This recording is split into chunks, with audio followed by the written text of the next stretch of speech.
When I first saw Queen Victoria's painting kit, as a filmmaker and watercolour painter myself, I was really surprised to find out that 150 years ago, she was an artist.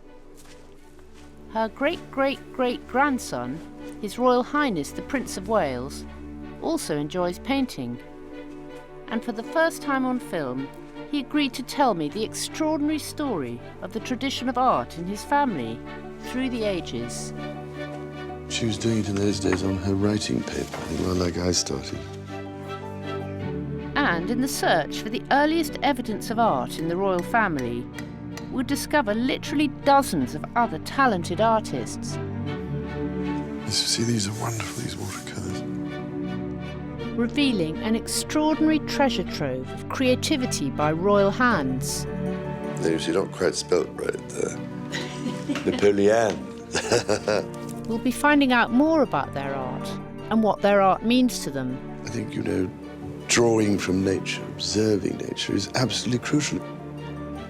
I've obviously been inspired by just looking. There's usually the light is what catches my attention. You can look at the same view over and over again, then suddenly, one moment, there's the most magical light.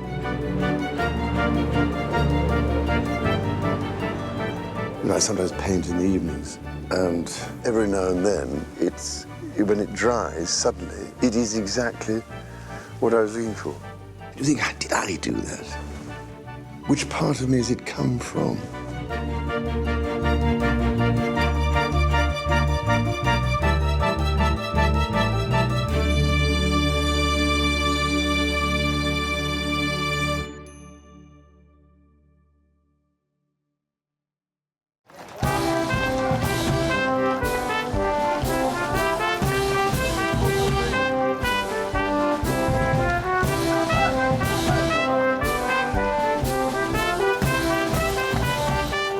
I was lucky enough to be brought up at Windsor Castle and Buckingham Palace and Balmoral. And of course, you imagine at Windsor, you're surrounded by the most marvellous things. Because when you were small, you rush about, peddling or something up and down the corridors along, and you notice nothing, it's just a background.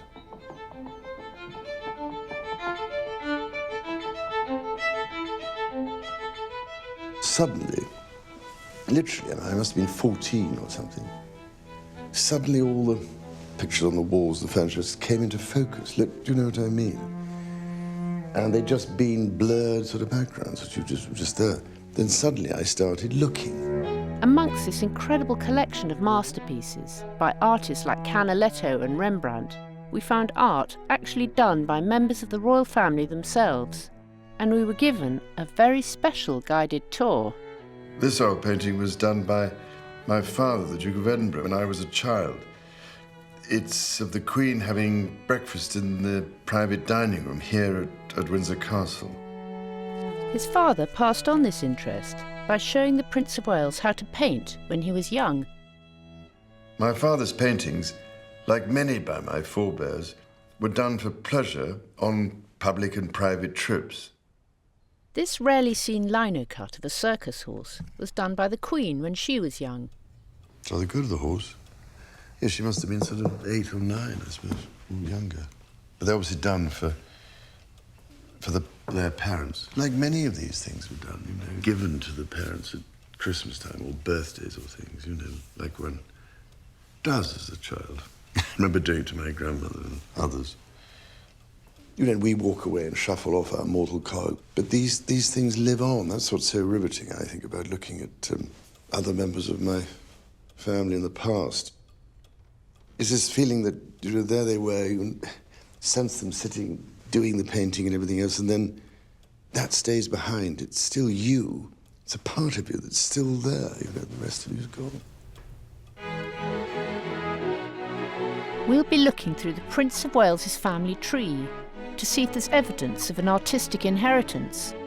We'll start with the earliest remaining art we can find today. In the fight for the throne of England, Mary, Queen of Scots, was imprisoned by Elizabeth I for nearly 20 years before being executed.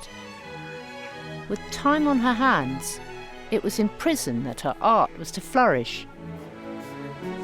I have the impression that Mary Queen of Scots' embroidery, which was an art, fascinatingly intricate and very thought out, you know, with these images. It's the first serious art in the royal family. The vine indicates that if you cut me down, further shoots will spring up, other branches, other leaves, because I have a son, I have a family which will go on and increase and multiply, and of course did go on and sits on the throne of England today, so she got that one right. Another royal artist to perfect their craft in prison, this time during the English Civil War, was the great-grandson of Mary Queen of Scots, Prince Rupert of the Rhine. He lived at Windsor Castle nearly 400 years ago and was known for the special engraving method he pioneered, called mezzotint. His inventive artistry survives here to this day and is much admired by the Prince of Wales. He was obviously incredibly skilled, I think. And you wonder whether he didn't do this as a result of what happened to his uncle, King Charles I. It's wonderful that these exist here and show, you know, what talent he had.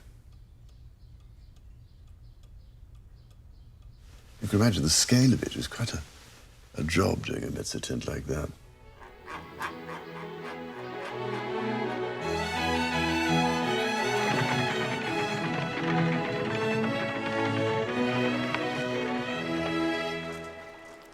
Coming from a long line of artists has inspired the Prince of Wales himself to draw and paint as a hobby, whenever he too has time to spare, although he's never had formal lessons. We were fortunate to be invited to accompany him to one of his most favourite haunts, a remote spot on the Balmoral estate in Scotland. I think it was my grandmother probably who inspired me to, or encouraged me to look and observe. I think I must have been quite a willing part of that suggestion that I observe things. I wanted to do more than just take photographs. To me, it didn't give me the same sense of satisfaction somehow as actually trying to do it, you know, with eye to hand, to paper.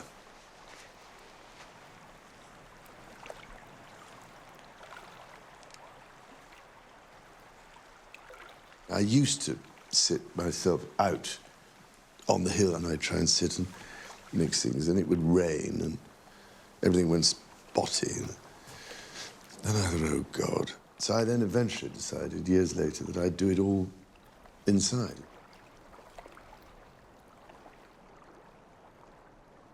So I then do a sketch and put a note saying what the colours were and where the sun was and all that stuff, which is actually incredibly good training because it makes you look much more carefully, I think, and try to train yourself to retain the thing in your mind.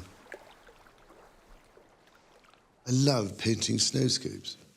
There's something awfully satisfying about trying to bring, you know, make the white paper become snow. So you're doing everything in reverse, you know, you're putting in the darker bits to try and create that same sort of feeling.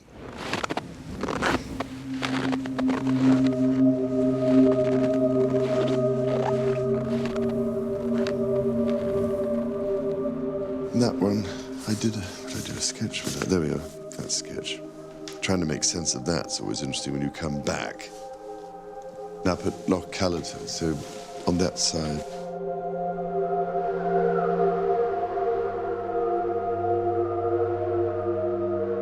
What I love about doing the snow scenes, I mean, I always find the sky can be quite hard, but sometimes you get there. But it is rather wonderful at this time of the year, I think, or January.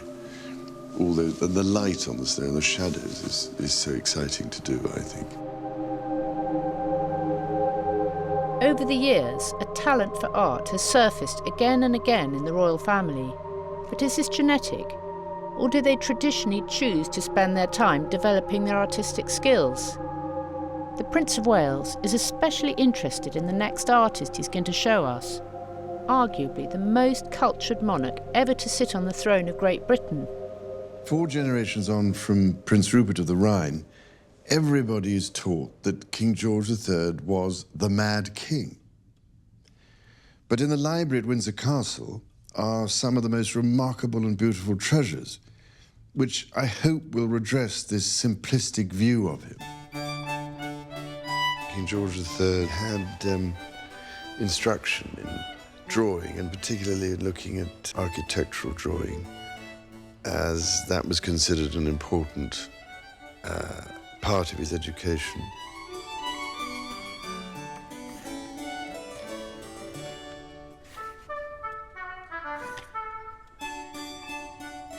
I suppose all these things he did were exercises in observation, perspective.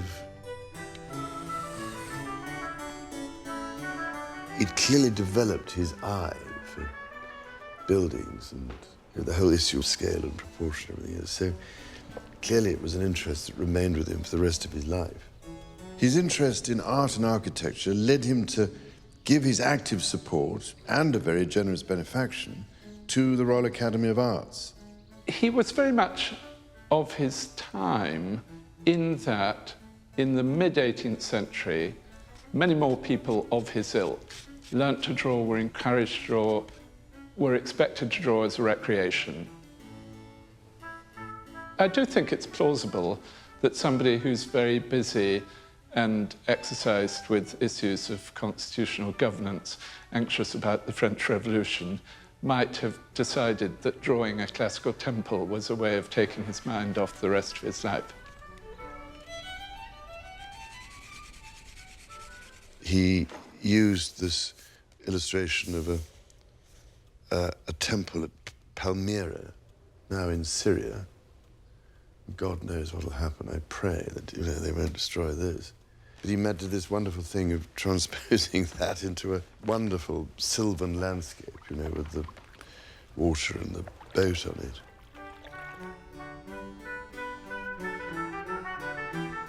It's very interesting the way he's tamed the landscape, and also I was very interested about the trees, the way he'd done them, and the work on the trees is remarkable.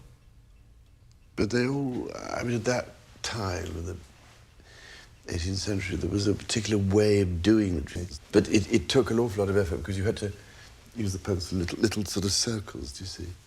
And then smudge, presumably. But very effective.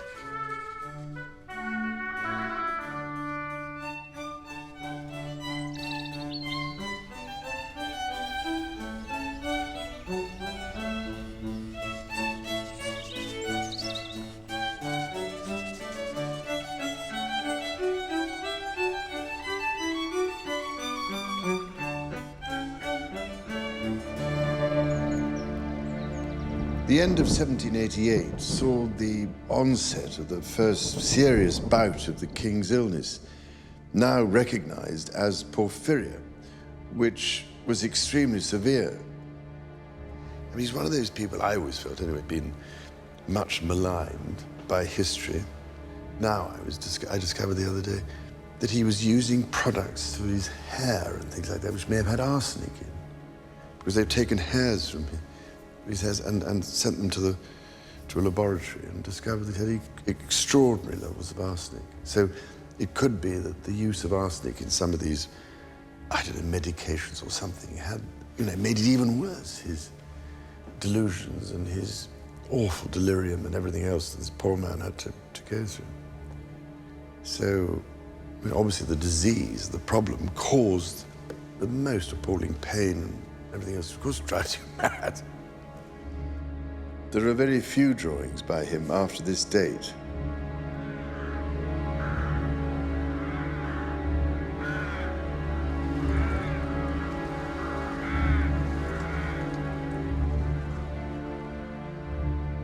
The effect of the king's illness on the Queen and their much-loved 15 children was cataclysmic.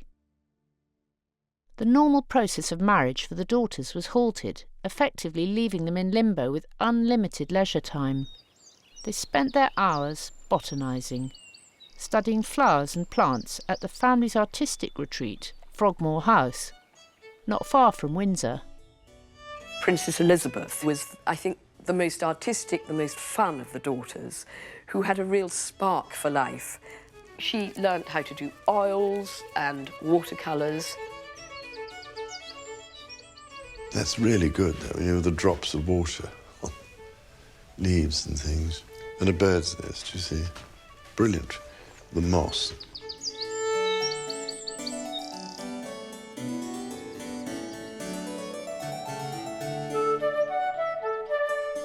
When Elizabeth was finally married, she moved to Germany and her art took another turn. She filled her time cutting out silhouettes, which she sent back to her sisters. These are, I mean, they're beautifully cut out by Elizabeth using her scissors, and they could be used in all sorts of different decorative ways. So here, in these pilaster strips, you have brown cutouts against black. Here you have a black cutout, which could be laid against white. I was just about to drop a child into a bucket. Give it a wash or something. For the fun, isn't it? This room is called the Charlotte Closet, and hanging in the room now are a wonderful series of drawings in the style of etchings done by Charlotte, the Princess Royal. The girls weren't the only creative members of the family. Their little brothers were taught art as well. These ones are all by the Duke of Sussex and the Duke of Cumberland when they were small. You can imagine these were done at the age of 9 or 7 or something. Obviously, it was a combined approach with the teacher, because, I mean, to achieve this sort of level of competence at that age would be very difficult, I think. But it's very good use of gouache, isn't it? Isn't it? You get a lovely picture of them all being taught art Yes, and the exactly tradition that. of handing down. Well, exactly that, yeah.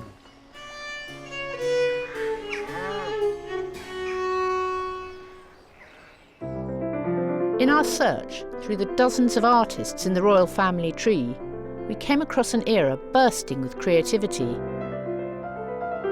Another very creative member of my family was my great-great-great-grandmother, Queen Victoria.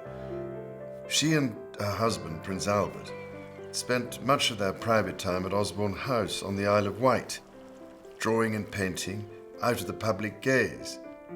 And many of the oil paintings by Queen Victoria and members of her family still hang at Osborne House.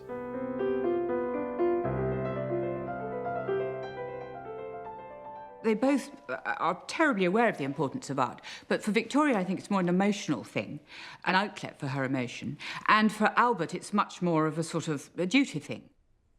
Like many of my forebears, Queen Victoria and Prince Albert had both been encouraged to draw as children, and they were very well taught. This intriguing sketchbook was done by my great-great-great-grandfather, Prince Albert, aged 12. It probably came over in his luggage from Germany. It's rather interesting. You see that he has a great eye in those sketches for soldiers.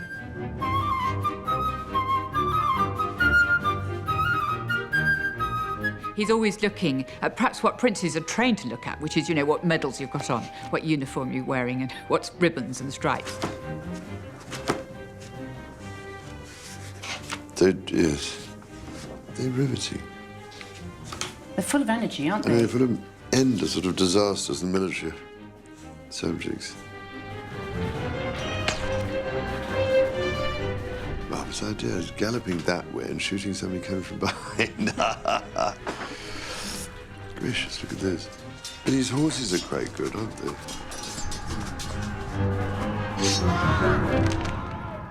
Albert was a rather poetic, unusual character. And above all, he was interesting because he was a modernizer. And one of his passions was the idea of the reformed family. And I think he brought one of the most significant pedagogical ideas of the 19th century with him from Germany, and that is the idea of the kindergarten. Queen Victoria was very, very fortunate and quite actually in some ways unusual in having 9 children within 17 years without losing any. She spent hours sketching them. This album, treasured by the royal family, gives us a unique insight into her as both artist and mother.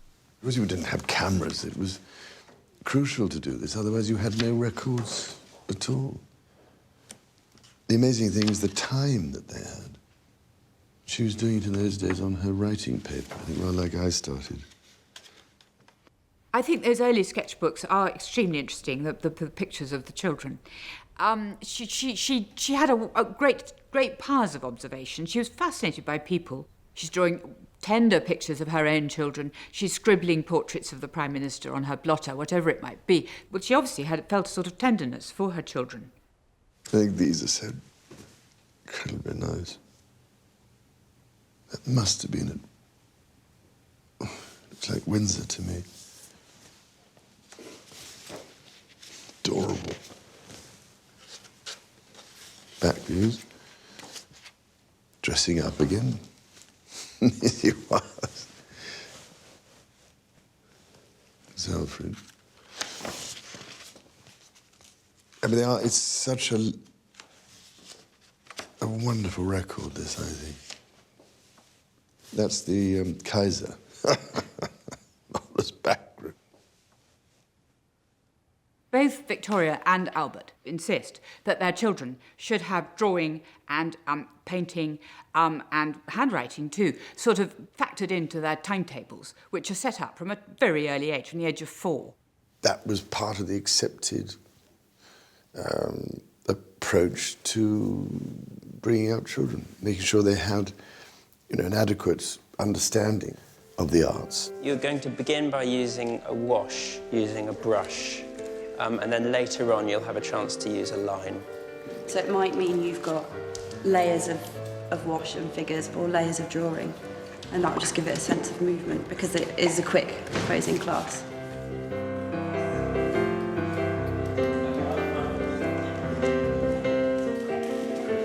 Prince of Wales set up his drawing school in London with the idea of passing on the tradition of drawing, just like the Victorians and the Georgians had before him.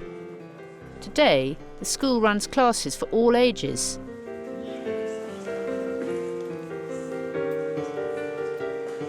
I think what His Royal Highness is absolutely passionate about is helping students see that art is something that is the most wonderful resource to feed off and to inspire them and to help them exercise their imaginative muscles. If you don't have that training, I suppose, you don't have the business of encouraging somebody to use their eye, then you miss an awful lot of the world around us. Queen Victoria's eldest son, my great-great-grandfather, later King Edward VII, was known as Bertie.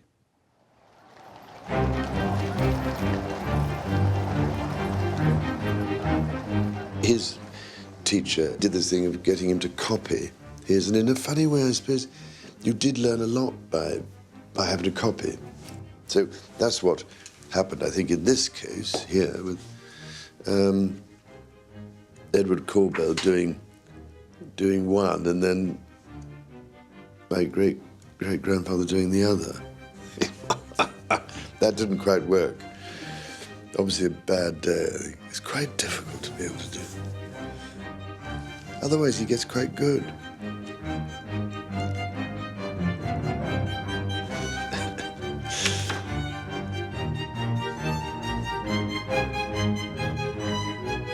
No, you see, not quite spelt right there. Napoleon.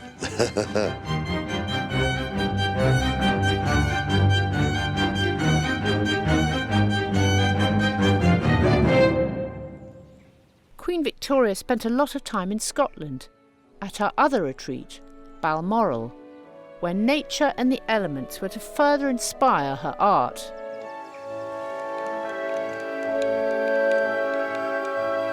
At every turn, you have a picture. These Scotch streams, full of stones and clear as glass, they're most beautiful. The peeps between the trees, the depth of a shadow, the mossy stones mixed with slate. This mixture of wilderness and art is perfection. I mean, some of them are really remarkable, I think, her little watercolours. And looking out of her window at Balmoral, that view I know so well, is so intriguing.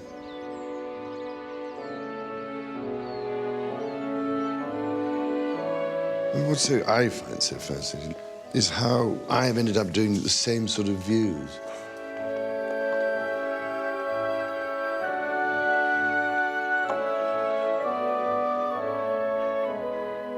I've known it all my life, you know. I've been here since before I could remember, really. You know, inevitably, it's home. And I have tramped across the hills endlessly for the last 60 years.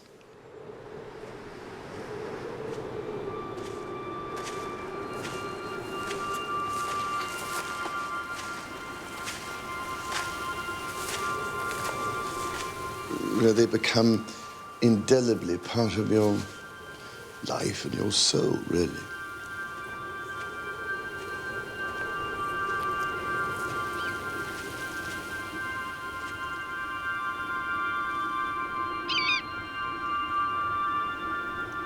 It's the light on the landscape, on the mountains and the shadows. That's the thing that really catches the attention.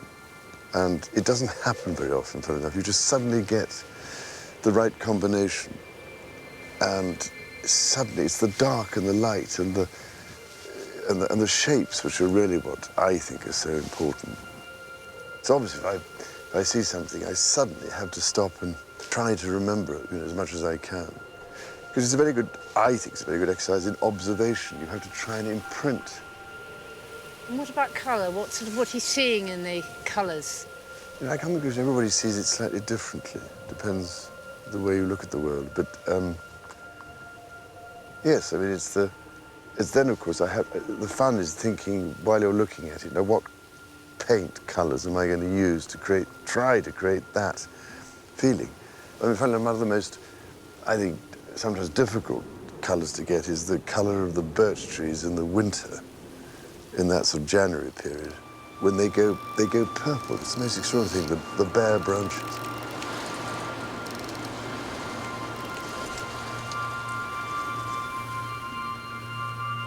In the autumn, in October, a lot of the grass goes this orange colour. It's quite extraordinary with the frost. And it is an amazing colour. That gets quite exciting too, to try and make the yellows and the oranges and the reds look believable. You know?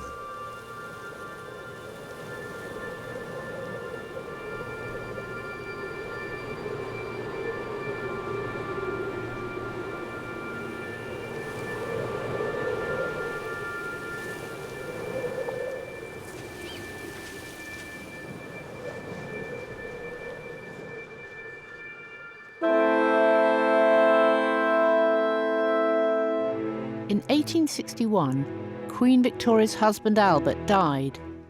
We discovered this had a dramatic effect on her art.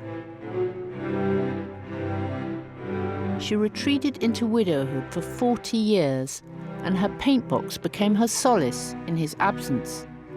Literally thousands of her paintings remain as testament to this period of mourning.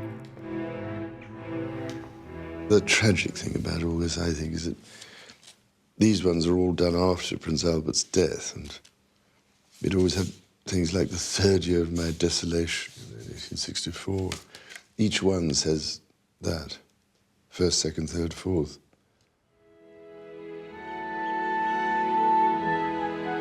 Portraits of the children all but vanished, and instead she painted empty landscapes. In the spirit of a real artist, Queen Victoria expressed her emotions through her art.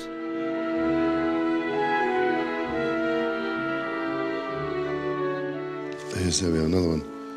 October the 1st. Looking out of her window, up the Dee Valley. Wonderful stuff. What she used there, lots of burnt umber, do you think, and things like that.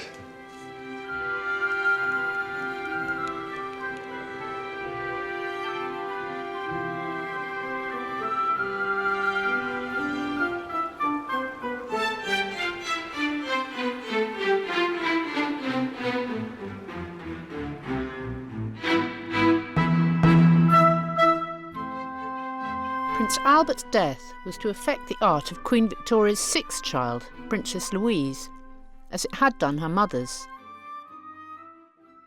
I suppose she was only 12 or 13 or something, and so they were all encouraged to do something like this, a drawing or a painting. So that's her, with presumably dreaming of her parents reunited in heaven.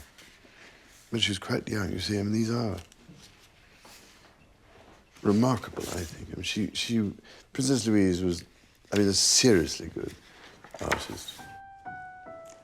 She had learnt to draw and sketch, as any young Victorian lady would do, but Princess Louise found it very difficult trying to escape from this stifling attitude of her mother's that nothing should be done to interfere with Victoria's own mourning. Louise found an escape and found her own identity through following sculpture. There was less opposition to the idea of a woman becoming a sculptor than there was to a woman doing other kinds of art. And that's possibly because sculpture is connected to monuments and to memorials. And so this was an extension, if you like, of the family respect that, the descendant, the daughter, was showing to her line, because Louise made a number of sculptures of her family. In 1893, she produced what probably is now her most well-known work, which is a statue of her mother seated as she was at the time of her coronation, which is today to be found in Kensington Gardens. She believed very strongly also in supporting women's work, their opportunities and opportunities to become professionals. She was a modern princess. What you get a picture of here is how the Victorian society, as reflected by the ideals of the royal family, the ambitions of the royal family, actually made amateurishness quite professional. I mean, they didn't earn money from it, and of course, heaven forbid that an aristocrat should think of selling a picture, but they did actually pursue it to a point in which they, wanted to be sort of as good, if you like, as a professional. These ones here are by Queen Alexandra, who was my great-great-grandmother and married my great-great-grandfather, King Edward VII, when he was Prince of Wales. And clearly, while she was in Denmark as a child, she had some very good instruction. Incredibly competent. Look at that. Just to get the rocks. Really lovely. And you think she did it with this tiny little, do you see? That's all it was, a little tiny paint box, a tiny brush. But she clearly had, natural talent anyway, but they're fantastic. There's this wonderful one of her mother-in-law, Queen Victoria. It's a marvellous figure, isn't it? Must have been at Balmoral somewhere. It gives you a wonderful snapshot of life at Balmoral, doesn't it? This is a marvellous view of the River Dee near Abergele, which I know so well, gained by Queen Alexandra. Extraordinary.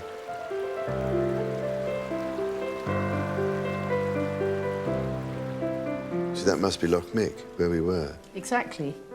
That's it.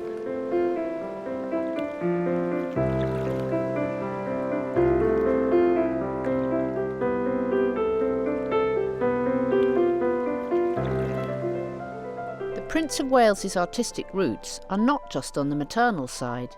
He was really keen to trace back his father's family line, and in our journey we discovered an astonishing revelation: a naval commander who could easily have been a professional artist. My father's grandfather, my great-grandfather, Prince Louis of Battenberg, was remarkable in what he could do. I hadn't really fully appreciated what a great artist my grandfather was. He actually had his work, his sketches, they're more than sketches, done while he was accompanying my great-grandfather, King Edward VII, on his tour of India in 1875, I think it was. And the things he did of that tour were accepted by the Illustrated London News, and you had to be unbelievably good and competent to get into that. So he was again extraordinary. My grandfather probably inherited quite a bit of it too, because I gather his father also, Prince Alexander, had been an artist as well.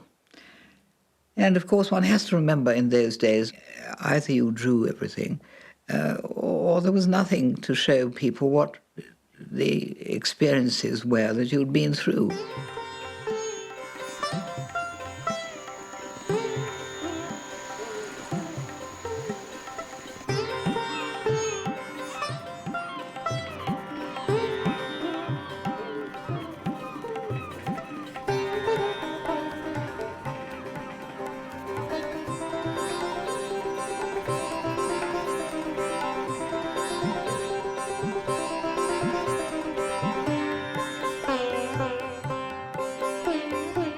All these wonderful drawings that he did on that tour, which he took over from the artist who became ill. His Royal Highness often received jewels and pearls for his wife, of fabulous value, and on which some Maharajas spent a whole year's income. Live animals were often included. On one occasion, a full-grown tiger was led in by 4 powerful men, 2 holding the collar around the animal's neck and the others around the loins. The beast nearly trod on my toes, gave me rather a start. On the way home, I made a number of sketches of the different animals and incidents in connection with them. Most comical. I sent them to the Illustrated London News, and in due course they nearly filled a copy of the paper. I made quite a lot of money, and I was elected honorary member of the Institute of Painters in Watercolour. Ah, that was it. The ostrich. But she's brilliantly done. He must have had hysterics trying to get this ostrich up the steps. His feathers coming out. They're having a terrible time. I do hope the poor bird didn't suffer. Poor creature. And I believe these were destined for the zoo. I wonder how long they survived in the zoo. Sometimes you do tend to be given very extraordinary things. I was given a Russian bear by Khrushchev and Bulganin in 1955 when they came on a visit. That had to go straight to the zoo. And when was it? A few years ago, we were in Pakistan, right up in the north of Pakistan. I was given a most beautiful shampooed male yak, which was led up, looking fantastic. And I sad I couldn't take it back, because I don't think it would fit in the crate or something. Anyway, I had to leave it behind. But it would have been rather fun to have brought a yak back. Kept it at Highgrove. Absolutely extraordinary.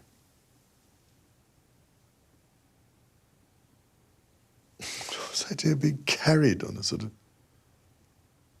what is it, a palanquin or something?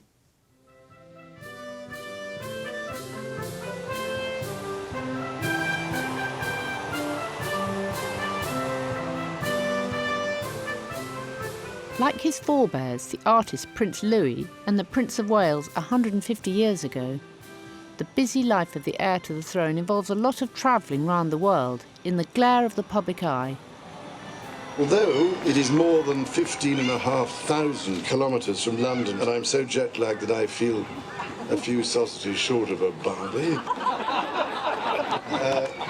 it is a great joy to be back here in Australia again, and we are incredibly touched by the warm welcome you've given us both.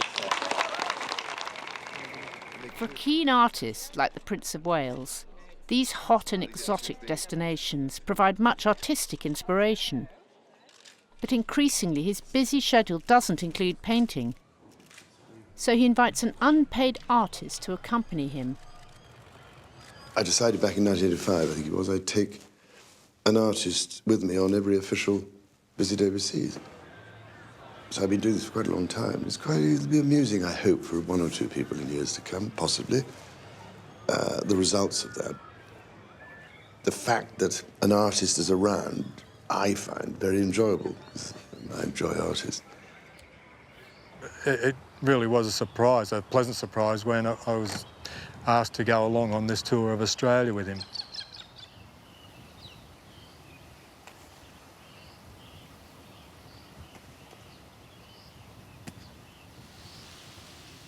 I think a painting is actually so much more fascinating in posterity terms than sometimes photographs. And so that's why I take them, and also because it keeps the tradition in the Royal Collection going.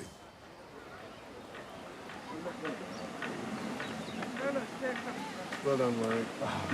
Thank you, sir. Thank you. Yes. You don't want to have a paint, do you? No, I'll leave it to that one. You found quite a good spot. It's beautiful. In the shade, grand view. What more could you want? And you've got the expert looking over your shoulder. You've got all that food to pick out too. Oh, I'm dying for that. There you go.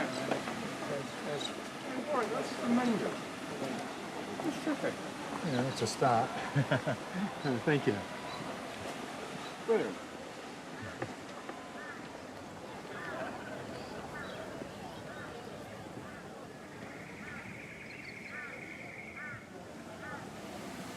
For the Prince to take an artist, he may not get as complete a record of the places he's been. He'll get more meaningful work from an artist, one would hope.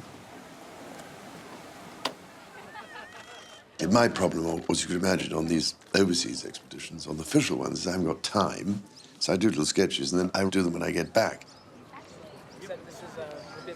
In Oman, we're put in the desert and just given an hour, let's say, to paint. So I painted him painting the desert. So much of the time he's on duty.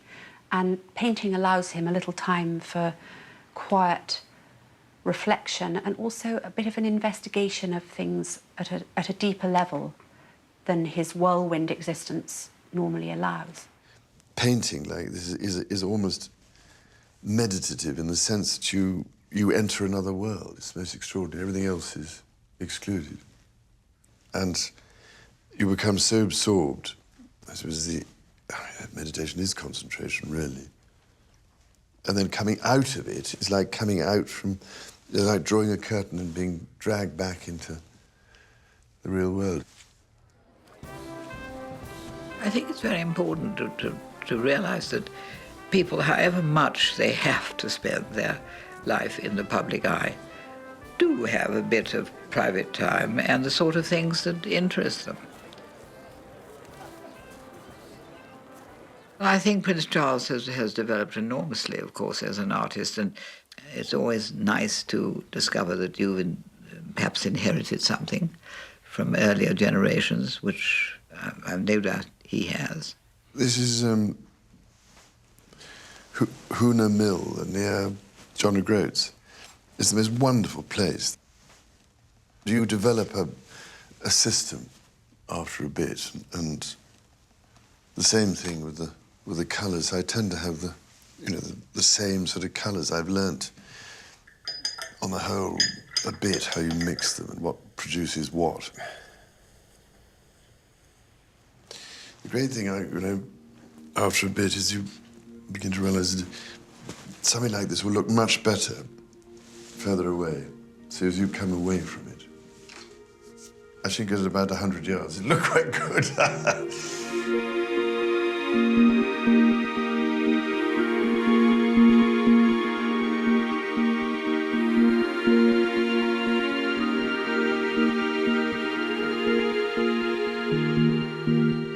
It's a quality of soulfulness, I think, that you bring to it. And that's, I think, what the Prince has, as well as a sense of discipline. He has, in all aspects of his life, it seems, he's interested in things beyond the surface. He's interested in the enduring qualities of things.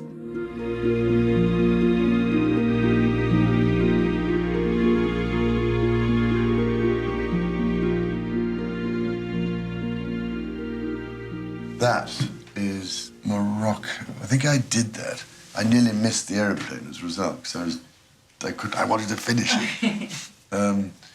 And of course the problem with sitting outside in those hot countries is your water evaporates if you're not careful.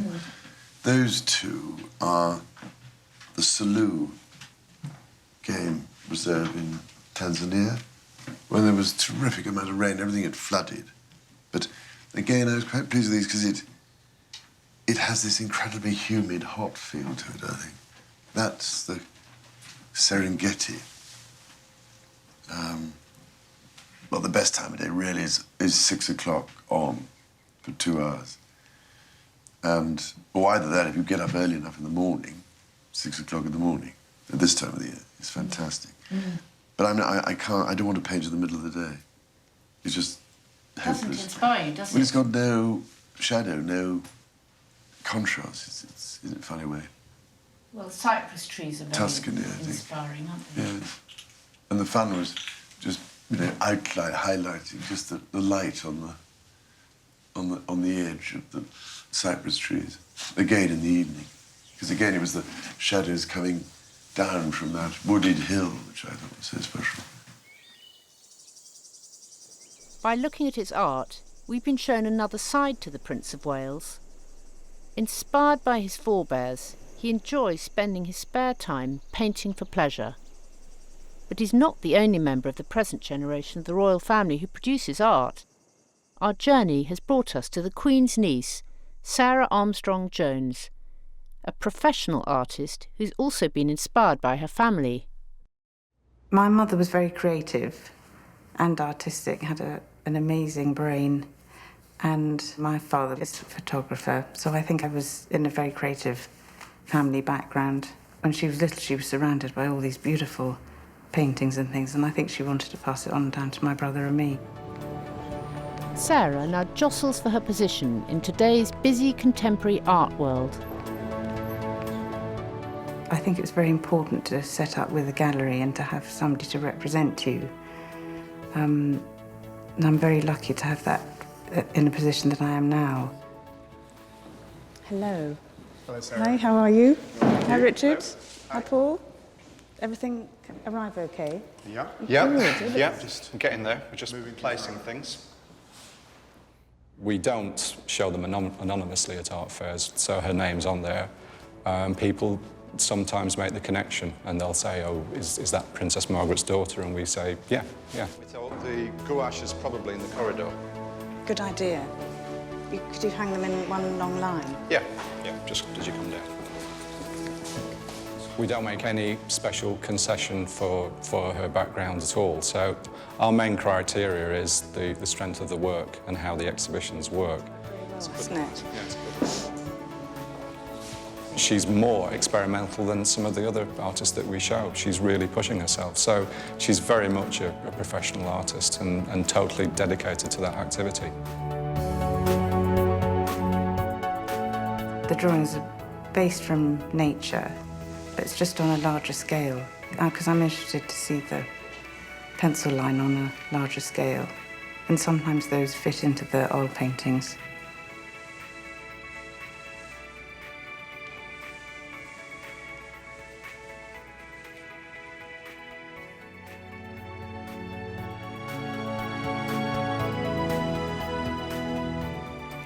One day, I liked what was happening. I think I was trying to experiment a bit, using my drawings much more in my watercolours, trying to combine the two. Quite liked what was going on. So I'm developing on those paintings now. I try and remember all the colours as much as I can, but I use my reference from the things that I've picked up in the landscape.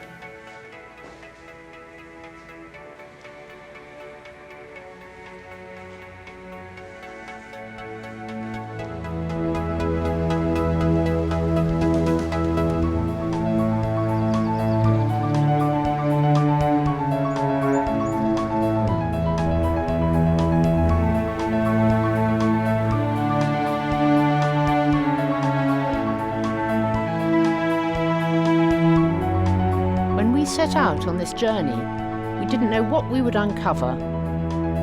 But looking behind the public face of the British monarchy, we found in the royal family a real commitment to art, generation after generation.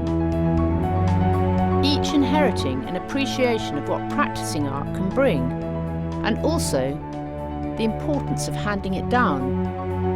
I think there's an artistic gene running through your family that you've inherited. It must come down. You know, I hope we can pass it down to the next generation. We'll see what comes out of it. My guess is that most families, have people who could do it if they really wanted to. But like all these things, you see, it demonstrates the importance of being introduced at a young age to appreciate things and to look and observe. With such a strong creative tradition, who knows who the next royal artist will be?